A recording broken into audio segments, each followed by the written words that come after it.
Tu es assis sur ton balcon, en train de faire des trucs sur ton téléphone, quand soudain, tout ce qui t'entoure se transforme en poussière. Bouche bée, tu poses ton téléphone. Tu vois des voitures, des vélos, des trottoirs, des rues et des feux de signalisation disparaître sous tes yeux. Les gens dans la rue paniquent et courent dans tous les sens. Tu jettes un coup d'œil à ta montre et elle disparaît aussi. Tu te retournes pour regarder ta chambre par la porte du balcon et tu vois que tous tes meubles sont réduits en poussière. Tu regardes la rue et tu ne vois rien d'autre qu'une tempête de poussière. Ta maison se met à trembler, tu descends en courant et tu te tiens au milieu de la route. Tu arrives juste à temps pour voir les bâtiments de ton quartier disparaître. Tu essaies de monter dans ta voiture, mais l'instant d'après, il n'y a plus rien à l'endroit où elle se trouvait une seconde plus tôt. Tu vérifies ton téléphone et tu vois plusieurs notifications concernant la réinitialisation complète du monde. Tout ce que les humains ont jamais créé est en train de disparaître.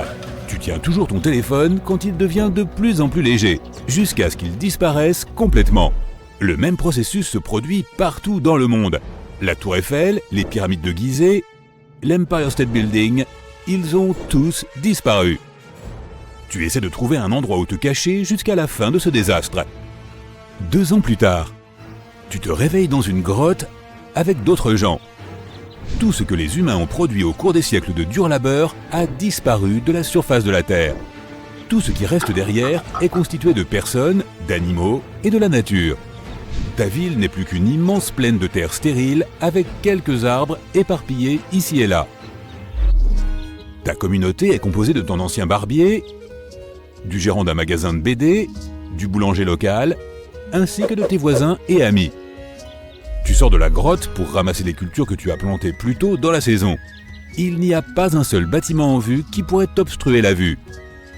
Tu peux voir les montagnes à des kilomètres. C'est là que se trouvait la ville la plus proche. Et là-bas, c'est l'océan où tu allais faire ton jogging. Le terrain regorge d'animaux sauvages. De nombreux ratons laveurs, blaireaux, opossums et chats sauvages errent dans le voisinage. À côté de ton petit jardin, il y a un grand feu de camp où tu fais cuire de la nourriture et où tu passes les réunions nocturnes. Pas très loin, tu peux voir un puits. Autrefois, il y avait un vieux réseau de canalisation. Mais quand le monde s'est réinitialisé, il a disparu. La seule chose qui est restée sous terre est l'eau que tu utilises maintenant pour boire. Ton agent de police local est le chef de la communauté. Il se tient sur un tronc d'arbre et dit qu'il ne te reste qu'une semaine avant que l'eau ne s'épuise complètement. Tu devras donc déménager vers un autre endroit avec une nouvelle source d'eau. Tu finis ton travail et tu fais une petite sieste car tu es de garde la nuit. Tu marches autour du périmètre, il n'y a plus de pollution lumineuse et les étoiles brillent au-dessus de ta tête. 2 autres personnes patrouillent également dans la zone. Soudain, tu vois quelque chose courir au loin. Tu regardes attentivement et tu aperçois un renard. Il se dirige vers ton poulailler. Tu cours vers l'animal et tu le fais fuir. C'est enfin le jour du déménagement. Tout le monde emballe ses affaires dans des sacs faits de cordes et commence à marcher. Il n'y a qu'un seul cheval pour transporter les provisions et l'eau pour tout le monde. Il faudra environ 1 semaine à pied pour atteindre les lacs. Tu te ferais un chemin dans la plaine qui était autrefois l'autoroute menant à l'état suivant. Il fait une chaleur torride et ton groupe avance très lentement. En chemin, vous croisez d'autres caravanes de nomades qui échangent des marchandises avec vous. La nuit, vous établissez votre camp à côté d'une ancienne station-service. Le bâtiment a disparu, mais les fondations sont toujours là. 1 semaine plus tard, vous arrivez enfin à la montagne près du lac et vous entrez dans la forêt. Vous devez marcher en montant presque tout le long du chemin. Il fait rapidement trop nuit. Tu dois faire un camp sous de vieux arbres. C'est une nuit froide et les membres de ton groupe se rassemblent autour d'un feu de camp. Tu reprends ton service de nuit quand tout le monde s'endort. Tu scrutes la zone et tu entends des grognements. Tu regardes autour de toi et tu aperçois un ours. Tu te baisses et essaies de ne pas faire de bruit. Soudain, tu remarques qu'à côté de toi, il y a un petit ourson. Il renifle curieusement l'air à quelques mètres de toi. La maman ours rugit, appelant son petit. Tu recules lentement. Tout va bien, jusqu'à ce que tu marches accidentellement sur une branche. Le petit commence à gémir, sa mère bondit de derrière les arbres et te repère. La créature massive se dresse sur ses pattes arrière et rugit. Les gens du camp se réveillent en panique. Tu reviens en courant, l'ours juste derrière toi. Le chef et le reste de la patrouille de nuit parviennent à faire fuir l'animal furieux. Tu as une grande expérience des renards et des ratons laveurs, mais les ours, c'est tout autre chose. Tu réalises que tu n'es plus au sommet de la chaîne alimentaire. Le jour suivant, tu fais preuve d'une extrême prudence. De nombreux animaux sauvages, comme des pumas et des lynx roux, rôdent dans les environs. Tu arrives finalement à l'autre côté de la montagne et tu vois le lac. C'est une grande zone qui était autrefois un lieu de camping public. Maintenant, il y a quelques colonies construites près de l'eau. Ta communauté n'est pas si grande. C'est pourquoi vous vous installez près de la rivière qui sort du lac. Tu construis une hutte à côté de la chute d'eau et tu continues à travailler comme fermier. Tu rencontres des gens étonnants qui viennent d'autres colonies. Ils étaient des scientifiques, des ingénieurs, des musiciens, des médecins. Les scientifiques essaient de trouver un moyen de reconstruire la société en se basant sur la technologie. Mais ça risque de prendre des décennies. Ils ont fait le premier pas en créant un four en argile, des pots et des casseroles. Ils ont également construit un quai sur le lac et des canoës pour la pêche et le transport. Quelques mois passent. Tu as construit un système d'irrigation qui utilise l'eau du lac. Les ingénieurs de la colonie ont même fabriqué un système de canalisation qui fournit de l'eau fraîche à chaque maison. Maintenant, ces spécialistes construisent un petit barrage pour produire de l'électricité. Mais cela pourrait prendre des mois. La colonie s'agrandit de semaine en semaine. De nouvelles cabanes sont construites en permanence. Un charpentier a créé un atelier pour fabriquer des meubles et des outils. Tu n'es plus obligé d'être de garde de nuit et tu peux te concentrer entièrement sur tes cultures. Depuis que tout ce que les humains avaient créé a disparu, les gens sont en bien meilleure santé et plus forts qu'avant. Personne n'est assis dans sa hutte, les yeux rivés sur le téléphone ou l'écran de télévision. Le smog qui recouvrait les villes n'est plus. La vie marine est florissante, il n'y a pas de pollution. Et des arbres poussent maintenant dans des endroits qui étaient autrefois déboisés. Tout le monde se déplace à pied, à cheval ou à dos d'âne. Les gens ont élevé des animaux pour le transport. Il y en a donc beaucoup autour de nous. Et l'économie a changé, chacun offrant son travail en échange de nourriture ou d'autres choses dont il a besoin. Tous les gens doivent contribuer s'ils veulent vivre dans des campements. Il y a quelques nomades qui restent seuls, mais ce n'est pas évident de survivre dans la nature sans aide. C'est pourquoi ces personnes travaillent principalement comme marchands. Ils livrent de la marchandise entre des campements trop éloignés les uns des autres. Pour se divertir, les gens jouent des rôles dans de vieux films classiques devant un public. Quelqu'un a réussi à fabriquer des guitares, des flûtes et des instruments de percussion à partir de rien. Maintenant, tu peux écouter des concerts la nuit. Tu trouves un endroit magnifique pour dessiner, tu utilises de l'encre naturelle et des feuilles à la place du papier. Soudain, tu aperçois quelque chose qui dépasse du sol. Tu le ramasses et tu examines sa forme familière, presque parfaite. Tu te précipites aussitôt vers la hutte pour enlever la saleté. Quelqu'un essaie de vérifier ce que tu fais, mais tu t'assures que personne ne voit ta trouvaille. Enfin, il est propre. Ton soupçon est confirmé. C'est un smartphone. C'est la première preuve du progrès technologique passé qui n'a pas disparu. Tu essaies de le faire fonctionner, et le gadget s'allume bel et bien. Tu lis un message sur le téléphone, et il révèle la vérité qui se cache derrière tout ce qui a été créé par des personnes réduites en poussière. Parmi toutes les planètes du système solaire, notre Terre est unique, car c'est la seule à avoir développé la vie. Mais que se passerait-il si nous avions une concurrente? Et si une deuxième Terre apparaissait de nulle part? Il y aurait alors deux scénarios différents. Le premier est la destruction des deux planètes. Le second a une fin inattendue, mais plutôt logique. Mais commençons par le scénario catastrophe. Une deuxième Terre, avec les mêmes conditions, ne pourrait exister que si elle recevait exactement la même quantité de lumière solaire que notre planète. L'orbite que suit notre Terre est idéale pour recevoir la quantité nécessaire de chaleur solaire. Si nous étions un peu plus loin, la surface entière de notre planète ressemblerait à l'Antarctique. Et si la Terre était un peu plus proche du Soleil, nous vivrions tous dans un immense désert, peuplé de très rares êtres vivants.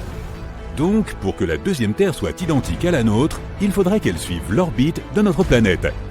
Deux objets massifs peuvent exister à proximité l'un de l'autre. L'union de la Terre et de la Lune en est un excellent exemple. Mais si le deuxième objet était aussi lourd et massif que notre planète, il n'y aurait pas assez d'espace pour les deux. La gravité de deux terres serait un énorme problème. Les deux mondes entreraient en collision car ils seraient tirés l'un vers l'autre. Ce processus durerait des centaines de millions d'années. À la fin, les deux planètes se transformeraient en un seul monde géant. Et leur reste volerait autour de la planète nouvellement formée, ressemblant aux anneaux de Saturne. Ou bien l'une des planètes pousserait l'autre hors de son orbite. Dans ce cas, l'une des terres se précipiterait vers le Soleil et se consumerait comme une allumette. Il est également important de se rappeler que la Terre se déplace à une vitesse de 105 000 km/h en permanence. C'est plus de 80 fois plus rapide que la vitesse du son. Et maintenant, imagine deux énormes planètes qui se dirigent l'une vers l'autre à une telle vitesse. Même un organisme microscopique vivant dans la bouche d'un volcan n'aurait aucune chance de survivre à la collision des deux terres. Même la Lune serait déchirée en morceaux par le souffle de l'explosion. Maintenant, imaginons que la jumelle de la Terre suive une autre orbite, quelque part entre Mars et la Terre. Même dans cette situation, la vie des humains changerait à jamais. À propos, la théorie selon laquelle la Terre pourrait avoir une jumelle est apparue il y a longtemps. Les scientifiques d'autrefois pensaient que la deuxième planète pouvait se cacher du côté opposé du Soleil. Grâce aux technologies modernes en astronomie, nous savons que cette théorie n'est pas fondée. Sinon, nos télescopes et autres équipements auraient déjà capté des signaux de cette planète. Les scientifiques étudient des objets spatiaux à des milliers d'années-lumière de nous. Ils auraient donc certainement remarqué un autre monde dans notre proche voisinage. Quoi qu'il en soit, imaginons que la deuxième Terre existe bel et bien et que nous l'ayons découvert récemment. L'ensemble du domaine de l'astronomie et de l'astrophysique recevra immédiatement des centaines de milliards de dollars de financement. L'étude de la jumelle de la Terre deviendra un objectif prioritaire. Les experts avanceront des centaines d'hypothèses sur l'apparence de la deuxième Terre et sur ce qui s'y passe. La planète se trouve presque à la même distance du Soleil que nous. Cela signifie que le climat doit y être le même. Bientôt, les scientifiques découvrent que le sosie de la Terre a de l'eau liquide et des continents. Mais ils ne sont pas comme les nôtres. Leur forme et leur emplacement sont différents. Il est très probable que la vie y existe aussi. Mais quelle est son origine ? Il existe une hypothèse selon laquelle la vie sur notre planète est apparue grâce à des acides aminés apportés par une météorite. Il est très improbable que la même chose soit arrivée à un autre monde. La vie y est très probablement apparue de façon totalement différente. Peut-être que les poissons ne sont pas sortis de l'eau sur cette planète et que les premières créatures intelligentes sont apparues dans l'océan. Il pourrait s'agir d'amphibiens avec des écailles et des nageoires, ou de monstres ressemblant à des pieuvres avec d'énormes tentacules. Les poissons de la deuxième Terre ont pu sortir de l'eau et développer des membres. Mais s'ils n'aimaient pas marcher sur le sol, alors ce monde pourrait être habité par des hommes-oiseaux intelligents. Ou bien la vie pourrait avoir pris naissance dans les profondeurs du sol. L'évolution aurait alors créé des taupes humanoïdes ou des vers très développés. Pour en avoir le cœur net, les scientifiques y envoient un rover. Une mission similaire a été un succès sur Mars. Alors il ne devrait pas y avoir de problème avec celle-ci. Les terriens attendent. Que va trouver le rover de l'autre côté ? Il faudra plusieurs années pour qu'il arrive là-bas. Étrangement, 2 jours après le lancement, il revient. Mais ce n'est pas notre sonde spatiale. Pendant tout ce temps, les habitants de la seconde Terre ont aussi observé notre planète. À un moment donné, ils ont aussi envoyé une sonde. Elle est faite des mêmes matériaux que les nôtres. Elle est équipée d'une caméra et d'un appareil d'enregistrement. Mais les terriens sont inquiets car le rover ressemble à une araignée mécanique. Se peut-il que des tarentules géantes vivent dans ce monde ? Les scientifiques comprennent que nous devons communiquer. Nous envoyons à nos visiteurs un signal radio contenant des informations sur notre civilisation. Ils captent ce message et envoient le leur. Il contient des inscriptions étranges qui ressemblent à du charabia.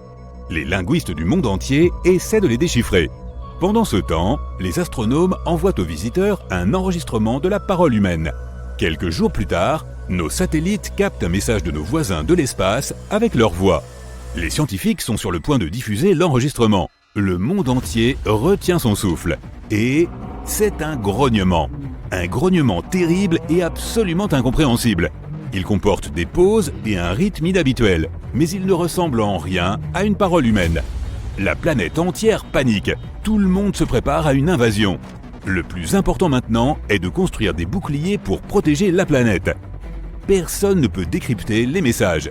Il est possible que nos voisins ne nous comprennent pas non plus. les gens font une dernière tentative pour établir une forme de contact. Nous envoyons une vidéo pour expliquer à nos hôtes, à l'aide de gestes et de signes, que nous ne voulons que la paix et la collaboration. La réponse ne se fait pas attendre. Notre satellite reçoit leur fichier vidéo. Les scientifiques visionnent l'enregistrement et il est choquant. On y voit des dinosaures dans des combinaisons robotisées. La vie sur la deuxième Terre s'est développée de la même manière que sur notre planète.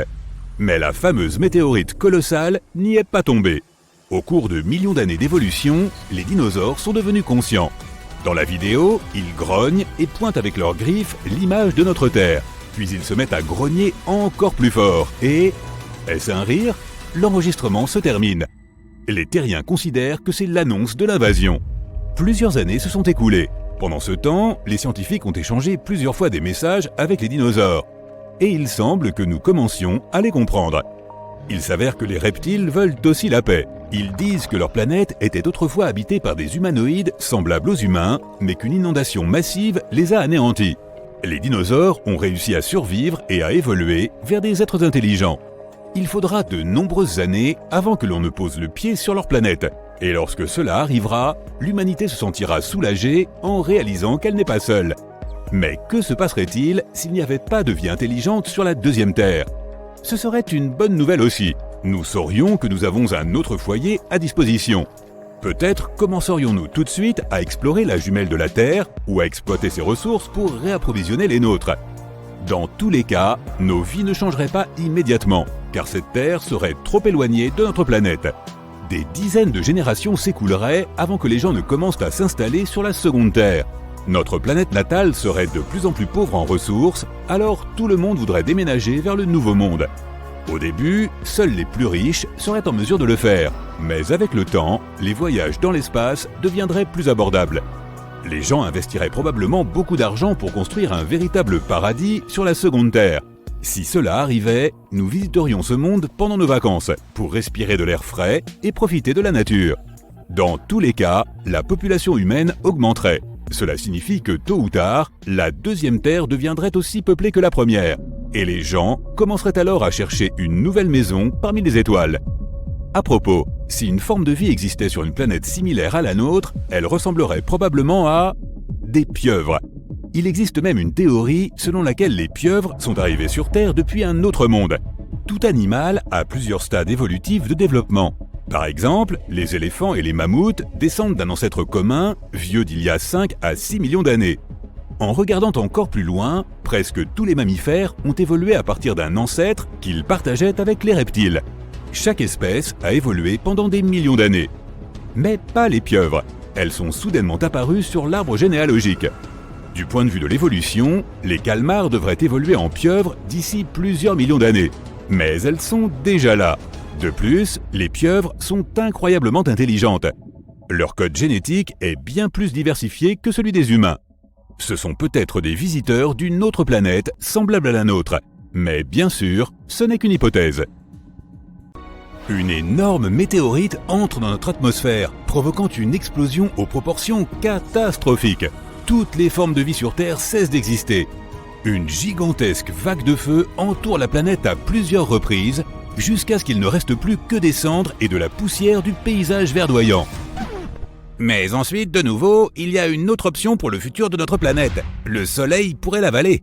Waouh, c'est qui? Au cours de son évolution, notre étoile va continuer à croître. Je suis le seul à entendre cette voix? Jusqu'à ce qu'elle devienne si grosse qu'elle avale notre planète sans même s'en rendre compte. Eh, mon pote, c'est ma vidéo. Je pense pas, non. Ok, je vais la partager avec toi. Mais ne nous projetons pas si loin dans le futur. Comme tu veux, mon pote. Et que penses-tu du fait que la Terre aura bientôt des anneaux? Comme Saturne? Presque. Les anneaux de Saturne sont faits de poussière et de glace. Oui, j'en ai entendu parler. Il y a des milliers d'années, quelque chose de vraiment mystérieux s'est produit sur l'orbite de Saturne. La gravité de la planète a détruit l'un de ses satellites. Oui, Saturne est une géante gazeuse. Elle est 95 fois plus lourde que la Terre, donc sa gravité est plus forte. Elle a attiré une petite lune de son orbite vers sa surface. Puis, elle a été détruite de l'intérieur par des forces de marée comme celles qui existent entre la Terre et la Lune. De nombreux fragments immenses sont restés sur l'orbite de Saturne. Certains scientifiques disent qu'il y a eu une collision de deux lunes à cet endroit. Elles se sont écrasées l'une contre l'autre comme des boules de billard. Résultat, les deux corps cosmiques se sont transformés en un tas de débris et de blocs de glace. Peu importe comment ils sont arrivés là, ces débris ont commencé à tourner autour de Saturne. Ils sont entrés en collision les uns avec les autres, se transformant en roches plus petites. Cela ressemblait à une sorte de mixeur cosmique. Les roches se sont progressivement transformées en poussière et d'énormes blocs de glace se sont transformés en petits cristaux. En moyenne, ces objets sont proportionnellement équivalents à la taille d'un ongle humain par rapport à celle d'un bus scolaire. Et bientôt, des anneaux similaires vont apparaître autour de la Terre. Mais comment ? Je veux dire, nous avons la Lune, et il est difficile d'imaginer qu'elle puisse exploser un jour. De plus, nous n'avons pas d'autre Lune pour recréer la même collision dans notre orbite. Des débris spatiaux, nous en avons beaucoup. Nous avons commencé à lancer des vaisseaux spatiaux dans l'orbite terrestre vers 1957, et ça suit presque toujours le même scénario. Oui, une fusée est constituée de plusieurs parties, un propulseur ou même plusieurs. Le deuxième étage de la fusée et une cargaison qui est contenue dans une capsule à la fin de la fusée. Le propulseur pousse la fusée presque jusqu'à l'orbite, puis la désamorce. Le deuxième étage allume les moteurs et monte encore plus haut pour mettre la cargaison en orbite. Ensuite, le deuxième étage se détache également et la capsule de chargement libère le satellite ou la sonde spatiale dans l'espace. Oui, le premier et le deuxième étage de la fusée et la capsule cargo sont jetables. Cela signifie qu'ils restent dans l'orbite de la Terre. Au fil du temps, notre planète les attire. Ils entrent dans l'atmosphère et se consument à cause de la friction avec l'air. Mais de nombreux objets restent en orbite autour de notre planète pendant des décennies. En 2021, il y a environ 170 millions de débris spatiaux dans notre orbite. Il s'agit de parties de vaisseaux spatiaux comme les boulons utilisés pour déconnecter les étages de fusée.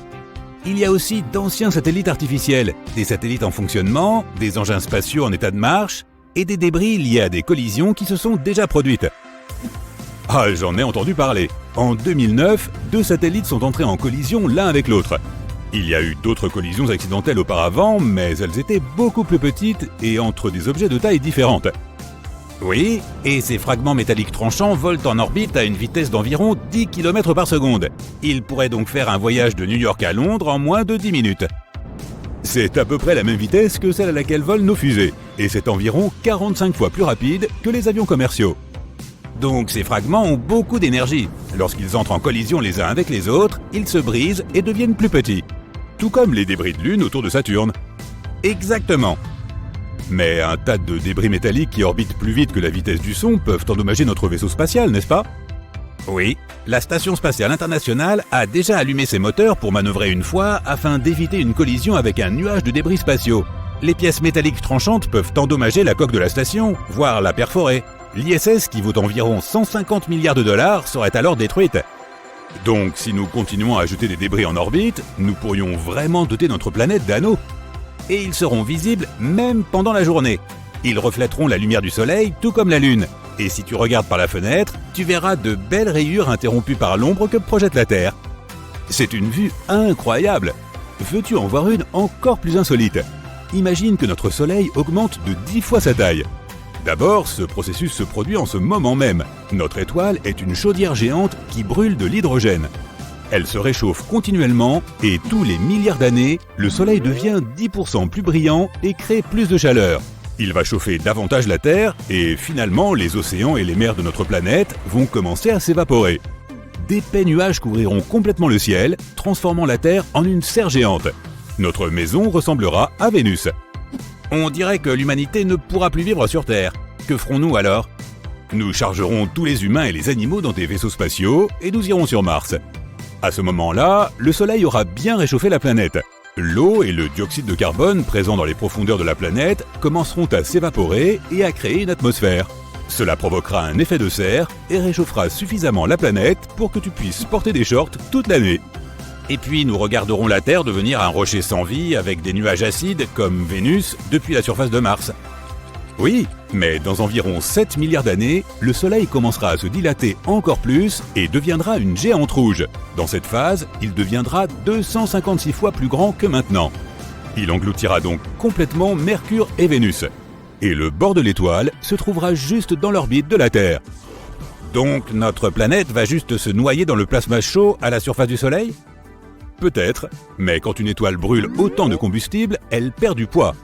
Et donc le champ gravitationnel du Soleil s'affaiblira aussi. Donc il ne gardera plus les planètes du système solaire aussi près de lui. Peut-être que l'orbite de notre planète deviendra plus grande. Et alors, la Terre deviendra la première planète proche du Soleil.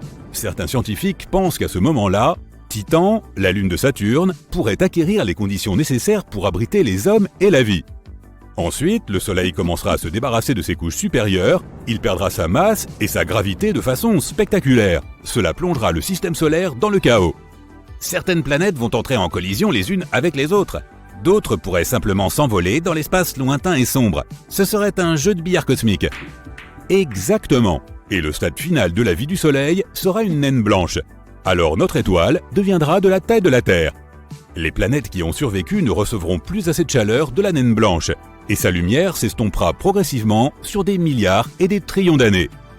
Un autre défi qui attend la Terre dans un futur lointain est à une échelle galactique. La collision de la Voie lactée et d'Andromède. Bingo! En ce moment, la galaxie d'Andromède se déplace vers nous à 100 km par seconde. Tu pourrais faire le tour du monde à cette vitesse en seulement 6 minutes. Tu peux déjà voir les étoiles et les gaz de la galaxie d'Andromède dans le ciel nocturne à l'œil nu, à 2,5 millions d'années-lumière de la Terre. Et dans 4 milliards d'années, les galaxies commenceront le processus de fusion. Personne ne peut être sûr à 100% de ce qui arrivera à la Terre. Cela pourrait être le chaos total, avec les étoiles et les nébuleuses des deux galaxies qui entreront en collision. Ensuite, des explosions de supernovas se produiront partout, comme des feux d'artifice. Mais cela dit, il est extrêmement improbable que cela se produise. La concentration d'étoiles et d'objets spatiaux dans les galaxies est très faible. Les distances qui les séparent sont gigantesques. C'est comme si tu prenais une poignée de sable et que tu la dispersais sur toute la planète. Le scénario le plus probable est qu'au moment où les deux galaxies entreront en collision, il n'y aura plus d'eau liquide sur la surface chaude de la Terre. Cela signifierait la fin de toute vie terrestre. Les scientifiques pensent que cela peut se produire dans environ 3,75 milliards d'années. Regarde ce type balèze à la peau toute rouge. Il a séjourné sur Mars pendant une bonne minute. C'est pourquoi il semble avoir utilisé la mauvaise teinte d'autobronzant. Tous les caroténoïdes contenus dans les carottes, les patates douces, les poivrons, les tomates et les citrouilles le protègent des rayons UV. Plus il mange, plus il devient orange. Quant à sa corpulence, elle est due à la pesanteur martienne. La gravité ici nous fait percevoir notre poids différemment. Et si tu veux assurer sur Mars, tu dois beaucoup manger. Par exemple, si une personne pèse 68 kg sur Terre, elle ne pèse pas plus de 30 sur Mars. Manger plus peut donc aider à réduire l'écart entre la gravité et le poids. Mercure est tout à fait différent. Il y fait plus chaud que sur une la plus brûlante des asphaltes le jour, mais plus froid que le château d'Elsa la nuit. Il faut être fait de métal avec un point de fusion élevé pour pouvoir survivre ici. Mais pour nous, humains ordinaires, nous serions vite grillés. Littéralement. Bien que Mercure soit la planète la plus proche du Soleil, Vénus reste la plus chaude. La vie sur Vénus parle plutôt de la jumelle maléfique du Soleil. La température y oscille généralement autour de 465 degrés Celsius en moyenne. Survivre au point d'ébullition de l'eau ou dans la chaleur extrême de Vénus est un défi pour la plupart des espèces terrestres. Seule une poignée d'entre elles peut supporter des températures bouillantes. Les autres se précipitent au Starbucks pour prendre un latte glacé dès les premiers rayons du soleil printanier. Aucun être humain ne peut donc évoluer suffisamment pour survivre sur Vénus. Les seules créatures qui pourraient y prospérer sont probablement des tardigrades et les gens chelous qui mettent de la sauce piquante sur tout. Tu te demandes ce que sont les tardigrades ? Eh bien, ce sont des créatures minuscules et adorables qui ressemblent à des chenilles et qui sont incroyablement résistantes. Elles peuvent supporter l'eau bouillante, les profondeurs d'une fosse maritime et le vide glacial et sans lumière de l'espace. Récemment, les tardigrades ont fait l'objet d'une étude scientifique à bord d'un vaisseau spatial qui s'est malheureusement écrasé sur la Lune. Les scientifiques pensent que les tardigrades ont pu survivre à l'impact. Aimerais-tu te transformer en cette créature et vivre sur Vénus ? Bon, nous en avons fini avec les planètes terrestres. Passons aux géantes gazeuses. Maintenant, regarde ce gars qui vient de Saturne. Il a des nageoires et non des bras. Il a de petits trous sans rabat d'oreilles externes au lieu d'oreilles normales. La majeure partie de cette géante gazeuse est plus froide que le cœur de ton ex, car la température y est d'environ moins 140 degrés Celsius. On ne peut pas marcher dessus, mais on peut se transformer en boule de neige ou en cristal de glace si l'on se sent fringant. La situation est assez similaire sur Jupiter, si bien que se transformer en phoque et s'y prélasser n'est sans doute pas une mauvaise idée. Tu es en train de voler à travers l'espace dans un vaisseau dont la taille équivaut à 3 fois celle de Central Park à New York. Il y a beaucoup d'agitation. Non, il ne s'agit pas d'un alien qui envahit le vaisseau. C'est un jour très important. Nous sommes le 22 janvier 2700. Tu viens de naître hors de l'atmosphère de la Terre. Joyeux anniversaire! Une équipe médicale s'occupe de tout. Des gadgets futuristes t'aident dans tous les domaines. Et la vue depuis le vaisseau géant en verre de forme sphérique plonge sur l'incroyable immensité de l'espace. Tu ne peux même plus voir la Terre, le vaisseau spatial vole vers une nouvelle destination à des millions de kilomètres. Le temps de trajet pour atteindre cette nouvelle planète d'accueil est de plusieurs décennies. Avançons un peu. Tu as maintenant 25 ans et ce vaisseau spatial est le seul foyer que tu aies connu, jusqu'à présent.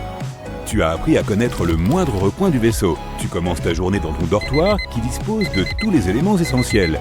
Une petite salle de bain compacte, une mini-cuisine, un lit superposé et une vue magnifique sur les étoiles et les planètes à l'extérieur du verre renforcé du vaisseau. Et tu n'as jamais à t'inquiéter des radiations cosmiques. Le vaisseau est équipé d'un bouclier magnétique perpétuel qui reflète ces radiations afin qu'elles ne s'infiltrent pas à l'intérieur. Sinon, il y aurait de gros problèmes. Le vaisseau a été conçu pour avoir une gravité artificielle.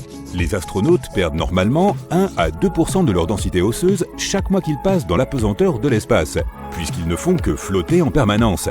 Mais maintenant, ou plutôt dans le futur, durant les voyages au sein de l'espace intersidéral, nous sommes capables de résoudre ce problème. Tu sors de ton dortoir et tu vois une foule de tes collègues, membres d'équipage, qui se rendent au travail. Ils glissent tous sur leur mini hoverboard dernier cri et chacun porte une combinaison futuriste de couleurs différentes. La tienne est bleue, tu sautes sur ta planche et rejoins l'équipe bleue. Tu arrives dans le passage souterrain du transport spatial et tu commences ton travail. En tant qu'ingénieur de bord, ta mission est très importante, entretenir le vaisseau et le faire fonctionner. Mais quelque chose ne va pas aujourd'hui. Des chiffres clignotent partout sur les panneaux et cette lumière rouge anxiogène n'arrête pas de clignoter. Tu alertes tes collègues, mais ils ne savent pas non plus ce qui se passe. Vite, tu continues à vérifier les journaux de bord et toutes les équations compliquées, mais rien ne correspond. La panique commence à se répandre dans tout le vaisseau. Les poils de tes bras se hérissent.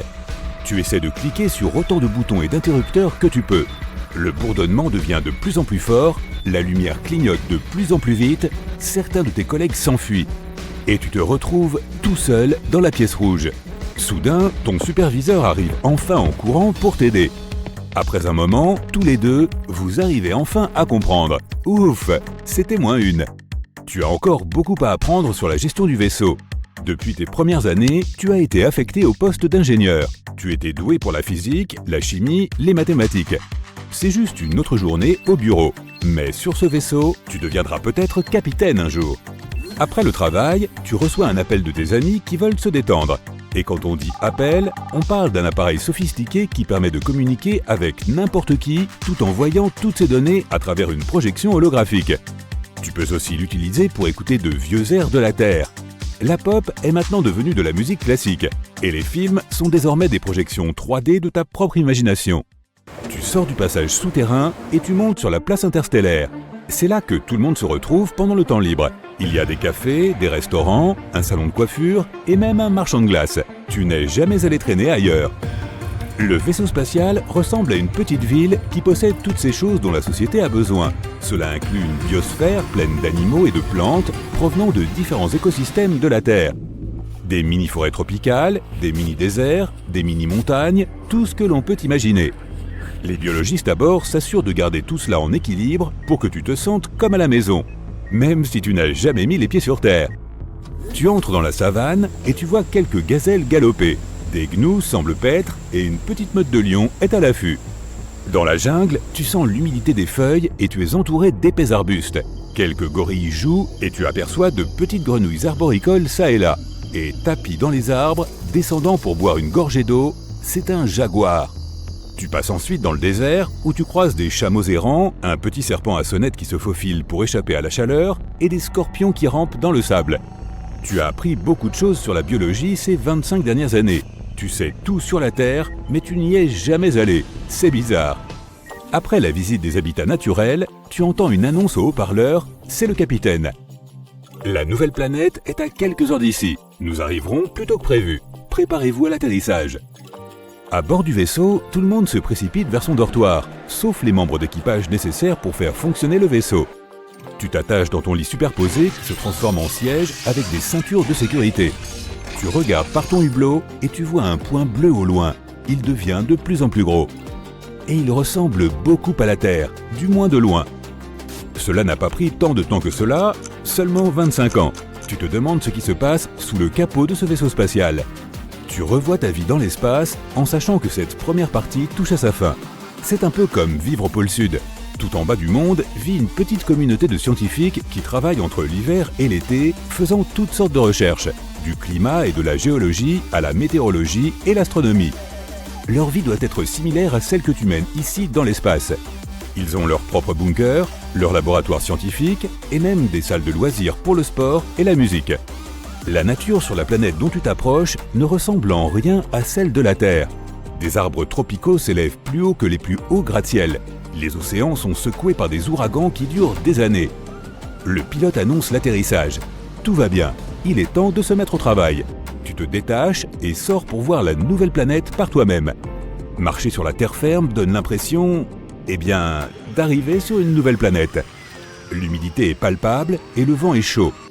Le vaisseau a atterri dans la zone tropicale de la planète, qui est, selon vos études, le meilleur endroit pour bâtir une toute nouvelle colonie. Cela ne va pas être facile. Les humains bâtissent généralement de nouvelles colonies à côté des lacs et des rivières. Pense aux Mésopotamiens, aux Égyptiens, aux Aztèques. La liste est longue. Ils ont commencé par de petites colonies jusqu'à ce qu'ils deviennent des méga-civilisations à part entière. En commerçant et en explorant, ils ont pu faire progresser leur technologie, apprendre de nouvelles langues et découvrir des recettes de cuisine géniales. Tu mangerais bien des pâtes et des sushis en ce moment. Selon les scientifiques, naître dans l'espace pourrait modifier l'apparence des humains. La tête des nouveaux humains pourrait être plus grosse d'ici des milliers de générations. Qui sait? Il n'y a aucun moyen de le simuler sur Terre.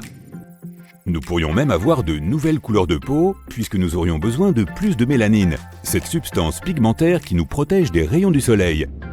En étant plus près du soleil, ou de toute masse de gaz brûlant, nous produirions plus de mélanine ou des types différents de mélanine afin de nous protéger. Nous pourrions devenir brun foncé, violet, gris ou même vert. Il faudra attendre quelques millions d'années pour le découvrir. Et sans gravité, les humains devraient s'habituer à avoir une densité osseuse plus faible, un peu comme les oiseaux. Cela signifie que nous serions probablement plus faibles que nos anciens ancêtres de la Terre, et que nous aurions des comportements physiques un peu étranges. La gravité est essentielle pour notre équilibre, et la mobilité est l'un des facteurs clés de la survie humaine.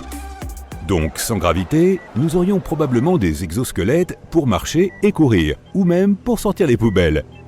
Bon, rien de tel ne va se produire avant très longtemps. On est encore en train de réfléchir à la façon d'amener quelqu'un dans ce monde, ou hors de ce monde. Techniquement parlant, l'espace extra-atmosphérique est considéré comme étant à 100 km au-dessus du niveau de la mer de n'importe quel continent du monde. Au-delà, les possibilités sont infinies.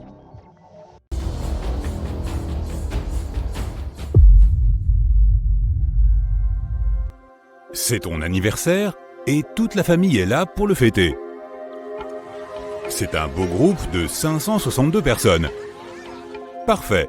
Il faut un village entier pour éteindre 1000 bougies. Tu as cuisiné un gâteau de 40 couches et construit cette maison toi-même.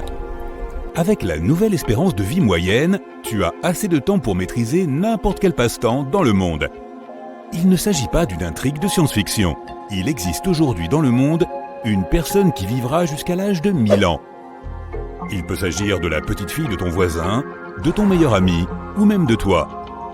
Grâce à une meilleure alimentation, à une plus grande disponibilité d'eau potable et aux énormes progrès de la science médicale, les gens vivent déjà beaucoup plus longtemps aujourd'hui qu'il y a 150 ans.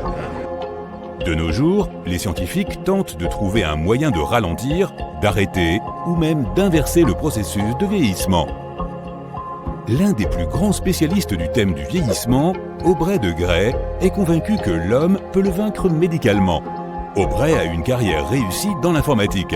Puis, il est tombé amoureux de la biologie et a décidé de résoudre le problème du vieillissement. Il est donc retourné à Cambridge pour obtenir un doctorat en biologie et a ensuite investi la majeure partie de son héritage dans son projet. Presque tous les êtres vivants vieillissent, mais à des vitesses et selon des processus différents. Les palourdes peuvent vivre plus de 500 ans. Une éphémère femelle a un cycle de vie complet de moins de 5 minutes. Les scientifiques ont déjà réussi à prolonger la durée de vie de champignons, de vers, de drosophiles et de petits mammifères grâce à la manipulation génétique et à la thérapie par cellules souches.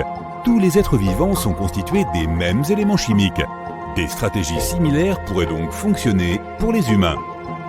Le docteur de Gray explique que le vieillissement est le résultat d'un métabolisme défaillant. Il a découvert seulement 7 types de causes possibles de ce phénomène. Si les scientifiques peuvent apprendre à régler ces dommages moléculaires et cellulaires avant qu'ils ne deviennent trop dangereux, ils pourraient empêcher les gens de vieillir. Le docteur de Gray pense pouvoir résoudre ces problèmes chez les souris et arrêter leur vieillissement dans 10 ans grâce à la thérapie par cellules souches. Une fois que cela sera fait, il faudra encore 15 ans aux scientifiques pour trouver des solutions similaires pour les humains. Les cellules souches fournissent de nouvelles cellules à l'organisme au fur et à mesure de sa croissance.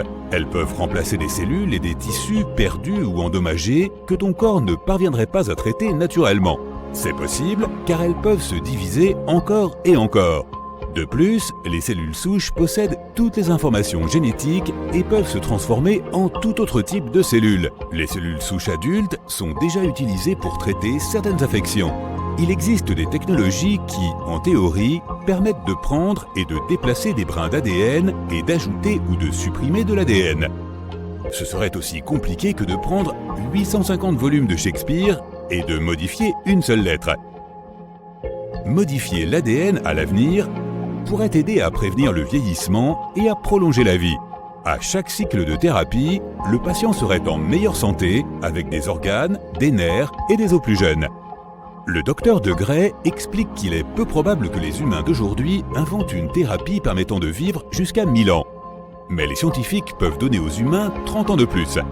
Cela signifierait du temps supplémentaire pour de nouvelles recherches.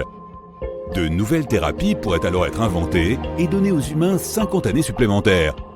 Ainsi, peu à peu, l'homme pourrait devancer le vieillissement et une personne qui vit aujourd'hui pourrait un jour fêter son 1000e anniversaire. Le record d'âge le plus élevé, officiellement confirmé pour les humains jusqu'à présent, est de 122 ans. Je ne sais pas. J'espère vraiment que mon plan de retraite durera aussi longtemps. Je ne veux pas travailler dans un fast-food quand j'aurai 375 ans. Bon, bref. L'évolution ne s'est jamais arrêtée. Certains scientifiques affirment qu'elle est allée au cours des 10 000 dernières années jusqu'à 100 fois plus vite qu'avant. La moyenne de la température corporelle a baissé à chaque décennie au cours des 200 dernières années. En 1868, 37 degrés Celsius étaient considérés comme normaux. Aujourd'hui, elle est d'environ 36,6 degrés. Cela s'est produit grâce aux progrès réalisés pour guérir certaines maladies infectieuses qui accéléraient le métabolisme et rendaient la température interne plus élevée. C'est aussi parce que les gens passent la plupart du temps à l'intérieur, dans un climat agréable et frais, et n'ont pas besoin de faire d'efforts pour maintenir une température corporelle neutre. Au cours des 150 dernières années, la taille moyenne d'un adulte a augmenté de 10 cm. Les humains sont également devenus 14% plus lourds en moyenne, certains plus lourds que d'autres. Cela a été possible grâce à une meilleure alimentation, une meilleure distribution de la nourriture, de meilleurs soins de santé et une meilleure hygiène. Les scientifiques sont persuadés que cette tendance va se poursuivre à l'avenir. Les personnes plus grandes et plus lourdes auront besoin de plus de calories, ce qui pourrait constituer un problème. Les gènes changent aussi constamment. Il y a plusieurs milliers d'années, les adultes ne pouvaient pas boire de lait parce qu'une enzyme était désactivée. Lorsque l'élevage du bétail est devenu populaire, de plus en plus de personnes ont obtenu les gènes qui contrôlent la tolérance au lactose. En Inde, un grand groupe de végétariens a développé une mutation dans un gène. Ce gène leur permet de traiter certains acides gras provenant de sources autres que la viande et de les convertir en nutriments importants pour la santé du cerveau. Les personnes ayant un régime à base de viande possèdent rarement ce gène. Les os deviennent plus faibles et moins denses. Ce processus a commencé il y a environ 12 000 ans, en même temps que l'agriculture. Les régimes alimentaires et l'activité physique ont changé à cette époque et ont rendu le squelette humain plus fragile. Cette tendance va probablement se poursuivre, car les gens bougent de moins en moins de nos jours.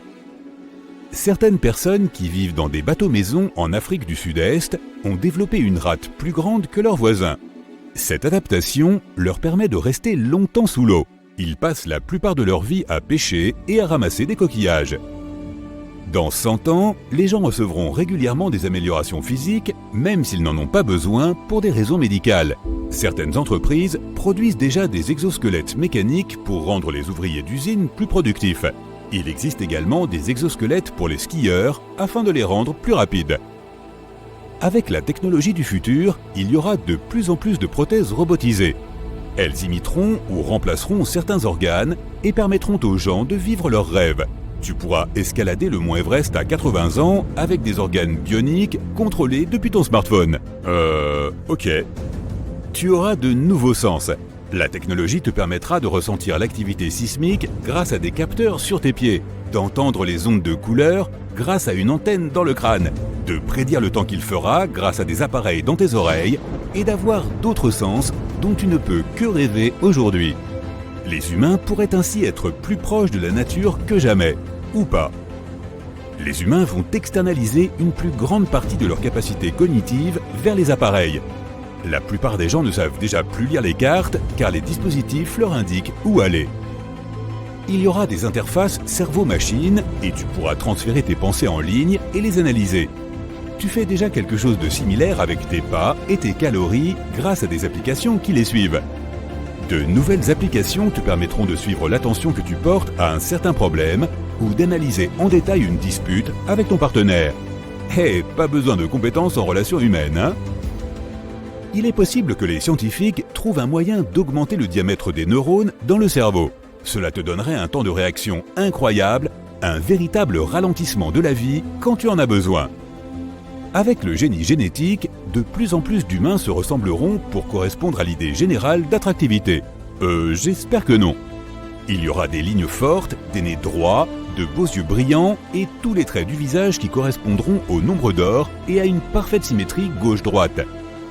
Les cerveaux continueront de croître et les fronts seront donc plus larges et peut-être de plus gros sourcils pour aller avec. Comme il est fort probable que les humains commencent à vivre sur d'autres planètes, nous devrions nous adapter à leurs conditions difficiles. Les poumons devront être modifiés pour recueillir plus d'oxygène dans les nouvelles atmosphères. Les tissus devraient également être modifiés pour filtrer les éléments dangereux. Plus les humains s'éloigneront du soleil, plus celui-ci sera faible et plus les yeux et les pupilles devront s'agrandir. Cela leur permettrait d'absorber davantage de lumière solaire. Ils développeraient également de nouvelles caractéristiques telles que la vision en faible lumière et un clignement latéral pour aider à protéger les yeux des rayons cosmiques. Dans 1000 ans, les ordinateurs deviendront de plus en plus humains. Pour les concurrencer, les humains devront s'intégrer davantage aux robots. De minuscules nanorobots nageront autour de ton corps pour stimuler toutes tes capacités naturelles. Les humains seront capables d'enregistrer des sons et auront des téléphones intégrés dans leurs oreilles ainsi qu'une super ouïe. Ils auront aussi une super vue et une super santé en général. Eh bien, ça a l'air super. La fusion de l'esprit humain et des ordinateurs donnera à chacun un super cerveau. Tu seras capable de faire des équations très complexes en un clin d'œil, de faire des recherches sur le web et de trouver n'importe quel fait dans ta tête. Tu n'auras plus besoin de taper des messages. Tu communiqueras avec les autres par des signaux électriques et une transmission directe de pensée. C'est bien, mais comment cela va-t-il améliorer mon jeu de golf? Les humains seront une espèce interplanétaire. Mars sera très probablement leur nouveau lieu de résidence. Les nouveaux humains nés sur Mars seront plus grands que n'importe qui sur Terre. La gravité de la Terre est 3 fois plus forte que celle de Mars. Sur place, le fluide entre les vertèbres s'étendrait, ce qui rendrait les épines dorsales plus longues. Les humains deviendront très probablement immortels. Pour que cela soit possible, les scientifiques devront trouver un moyen de transférer la conscience dans une machine. Ils essaient déjà de transférer la conscience entre des animaux. Je ne peux pas parler pour toi, mais pour moi, c'est un peu un cauchemar. Ils peuvent garder leur nanorobot, je vais rester assis ici à regarder les nuages passer et à profiter du soleil. Comme on dit, ce ne sont pas les années de votre vie qui comptent, c'est la vie dans vos années. Je n'ai pas inventé ça. C'était le début du XXe siècle, et deux rivaux, Robert Scott et Roald Amundsen, se sont chacun lancés dans leur propre expédition afin de devenir les premiers explorateurs de l'histoire à atteindre le pôle sud. La course n'aura pas été aisée, et elle s'est terminée tragiquement pour Scott. Amundsen, quant à lui, l'a remporté et est parvenu à planter sa tente au pôle avant ses rivaux. Thomas Griffith Taylor, un géologue britannique et membre de l'expédition de Scott, baptisé Terra Nova, a non seulement survécu à ces conditions difficiles, mais a également fait une découverte inattendue. Il est tombé en 1911 sur une cascade qui semblait faite de sang et qui jaillissait de la base rocheuse du glacier qui porte maintenant son nom. Il aura fallu plus d'1 siècle aux scientifiques pour comprendre ce qui se cachait derrière cette étrange coloration. Une équipe de scientifiques américains s'est rendue sur le glacier Taylor avec de puissants microscopes électroniques en vue d'analyser son contenu. Les études antérieures n'avaient fait qu'effleurer l'énigme écarlate, mais personne n'avait auparavant réalisé une analyse à grande échelle de sa composition minéralogique. Scieuses chercheurs ont déployé un véritable arsenal d'équipements de pointe et ont ainsi repéré de petites nanosphères riches en métal. Ces particules infimes, 100 fois plus petites que les globules rouges humains, proviennent de microbes anciens et elles prospèrent en abondance dans les eaux de fonte du glacier Taylor. Ces nanosphères sont bourrées de fer, de silicium, de calcium, d'aluminium et de sodium, formant une composition unique qui donne à l'eau sous-glaciaire une teinte rouge vif caractéristique. Ces nanosphères ne possèdent pas la structure cristalline habituelle que l'on trouve dans les minéraux. C'est pourquoi les méthodes de détection précédentes n'étaient pas parvenues à les repérer. Les profondeurs gelées du glacier Taylor abritent une ancienne colonie microbienne qui a prospéré en autarcie pendant des milliers, voire même des millions d'années. Cette découverte pourrait nous aider dans notre recherche de vie hors de notre bonne vieille Terre. Le Dr Ken Levy, un chercheur de l'université Johns Hopkins, jouit d'une expertise impressionnante en CE qui concerne les matériaux planétaires et l'analyse d'échantillons martiens.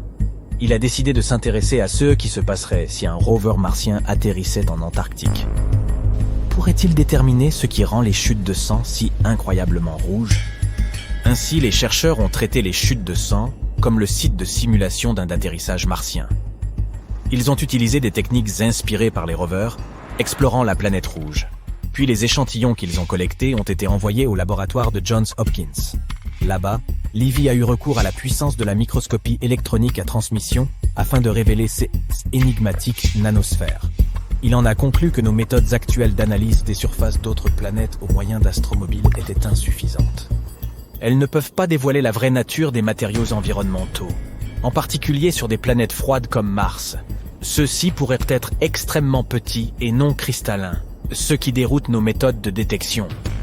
Pour vraiment saisir l'essence des planètes rocheuses, nous aurons besoin de 16 microscopes électroniques à transmission. En fixer un sur un rover martien n'est pas encore réalisable, mais cela pourrait signifier le début d'une nouvelle ère dans l'exploration spatiale. As-tu déjà vu une cascade en flammes? Chaque mois de février, lorsque les étoiles s'alignent parfaitement, Horsetay Fall dans le parc national de Yosemite subit une métamorphose sensationnelle. Au coucher du soleil, ces rayons frappent la cascade sous l'angle parfait, la transformant en un spectacle flamboyant aux teintes orange et rouge vives. Nous ne savons pas exactement quand ce miracle naturel a été découvert, ni par qui. Les premiers habitants de la vallée étaient peut-être au courant, mais ils ont su garder le silence. Ce n'est qu'en 1973 que le photographe Galen Rowell a saisi le premier cliché connu de la cascade, la plaçant sous le feu des projecteurs. Depuis lors, la chute de feu est devenue la coqueluche du monde entier, se répandant comme une traînée de poudre sur les réseaux sociaux et attirant les foules de très loin. Cette magnifique cascade suscite chaque année l'engouement de centaines de spectateurs, mais ils ne peuvent admirer ce spectacle que sous certaines conditions. Avant toute chose, Horsetay Fall nécessite un cours d'eau en mouvement. S'il n'y a pas assez de neige en février, la cascade n'aura pas assez d'eau pour créer sa magie. Les températures doivent également être assez chaudes pour faire fondre la neige pendant la journée. S'il fait trop froid, la neige restera gelée et le spectacle pyrotechnique n'aura pas lieu. Deuxièmement, nous avons besoin d'un ciel dégagé à l'ouest au coucher du soleil. Scieuses rayons solaires ont besoin d'un chemin direct pour frapper les chutes et leur donner vie. Et comme le temps à Yosemite est en constante évolution, les nuages peuvent se dégager comme par magie juste à temps pour le spectacle.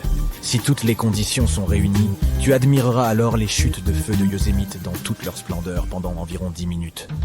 Le mystère des pierres mouvantes dans le parc national de la Vallée de la Mort en Californie a intrigué les scientifiques pendant des années.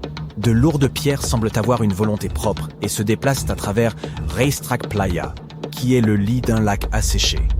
Elles laissent derrière elles un sillon sur la boue craquelée.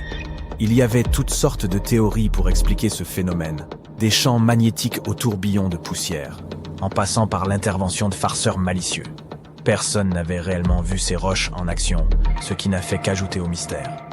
En 2006, un scientifique de la NASA du nom de Ralph Lorenz est entré en scène. Il étudiait les conditions météorologiques qui règnent sur d'autres planètes, mais il n'a pu résister à l'attrait de la Vallée de la Mort et de ces mystérieuses pierres mouvantes. Il a eu un éclair de lucidité alors qu'il bricolait à sa table de cuisine avec un récipient Tupperware. Lorenz a rempli le récipient d'eau en laissant dépasser une petite pierre, puis il l'a mise au congélateur. Ensuite, il a placé cette construction glacée sur un grand plateau rempli d'eau avec du sable au fond, et il a doucement soufflé dessus. La pierre a commencé à glisser sur l'eau, laissant une trace dans le sable. Lorenz avait étudié comment la glace pouvait faire flotter et déplacer de gros rochers le long des plages de marée dans l'océan Arctique. Appliquant ses connaissances, lui et son équipe de chercheurs ont découvert que, sous certaines conditions hivernales de la Vallée de la Mort, suffisamment d'eau et de glace pourraient se former pour faire flotter les rochers à travers Racetrack Playa dans une légère brise. Et pendant qu'ils glissent, ils laissent leur marque sur le terrain boueux. La rivière aux 5 couleurs, le Caño Cristales de Colombie, détient le titre officieux de rivière la plus belle au monde. Pendant la majeure partie de l'année, elle ressemble à n'importe quel autre cours d'eau ordinaire. La véritable magie se produit entre les saisons sèches et humides, lorsque le niveau de l'eau est tout simplement idéal. Le lit unique de cette rivière est recouvert d'une plante particulière, et lorsque les conditions sont réunies, elle éclate dans un éblouissant spectacle de couleurs. Imagine des rouges vibrants, des jaunes éblouissants et des verts luxuriants, tous se mêlant à l'eau bleutée. C'est comme pénétrer dans un arc-en-ciel animé aux 1000 nuances.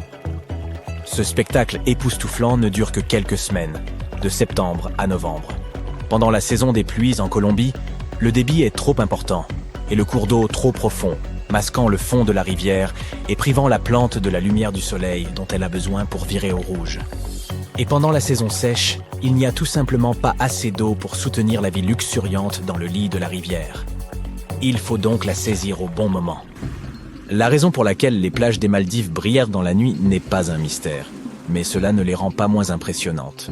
Le phénomène se produit grâce à un plancton bioluminescent. Ces minuscules créatures sont semblables à de petites boules disco sous-marines, émettant une lumière bleutée chatoyante lorsqu'elles se trouvent agitées ou en mouvement. Imagine-toi marcher le long du rivage et laisser derrière toi des empreintes lumineuses. Tu peux même prendre un bain de minuit au milieu de ce plancton magique. Les chercheurs ont découvert que leur bioluminescence était en réalité un mécanisme de défense intelligent contre les prédateurs.